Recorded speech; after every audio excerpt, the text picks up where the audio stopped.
Are your Apple Inc. application failing because of the Corevideo Library DLL? I'm Sophie Chen, a senior Windows support engineer. Let's fix those broken file references immediately. Before we get started with Corevideo Library, you may want to try the diagnostic path below to ensure your system is properly synchronized.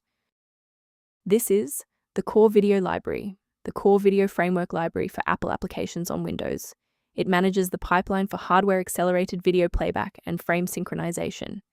If missing, iTunes or QuickTime-based tools will crash when attempting to play video content, citing a video pipeline initialization failure. With that context in mind, our first logical step is a clean reinstallation.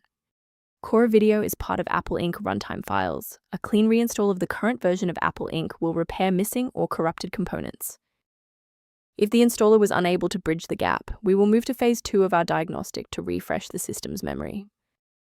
A full system restart clears the temporary memory cache and allows Windows to attempt a fresh initialization of all required libraries, including Corevideo Library. Before you reboot, make sure to bookmark this video or click the like button so you can easily find your way back to the next step once your PC is back up and running. Still seeing the error? Let's move to the next actionable step in our guide.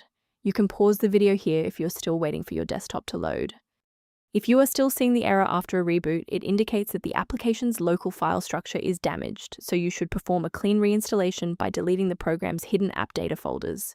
This ensures that old configuration files are not blocking the new version of your DLL from being deployed by the official installer. Why are we doing this? Well, third-party libraries are often cached in temporary directories, and a clean wipe is the only way to force the software to recognize a fresh library file. Let's look at a key safety rule that will keep your PC protected while we address this error. Installing an unverified version of Corevideo Library DLL is one of the most common ways to accidentally bypass your system's built-in security firewall. A professional diagnostic tool can be a valuable asset for those looking to maintain long-term system stability and file integrity. If you're addressing Corevideo Library inconsistencies or system resource gaps, the link below provides informational maintenance resources. I'm Sophie Chen, and I appreciate you watching. If this guide saved Corevideo Library workflow, please subscribe for more professional troubleshooting and tech advice.